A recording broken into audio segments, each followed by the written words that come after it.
এক রিক্সা চালকের স্ত্রীকে চাকরি দিলেন প্রধানমন্ত্রী শেখ হাসিনা। এই রিক্সা চালকের স্ত্রী ছিলেন মাস্টার্স পাস, কিন্তু তিনি কোনো চাকরি পাচ্ছিলেন না। পরবর্তীতে শেখ হাসিনার নজরে আসে বিভিন্নভাবে।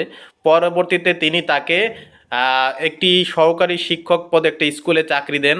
এই চাকরি দেওয়ার সুবাদে রিক্সাওয়ালা এবং তার পরিবারের সবাই খুশি হয়েছেন, এবং সামাজিক যোগাযোগ মাধ্যমেও সাংবাদিকরা বিষয়টি অনেক মানে পজিটিভভাবে নিয়েছেন।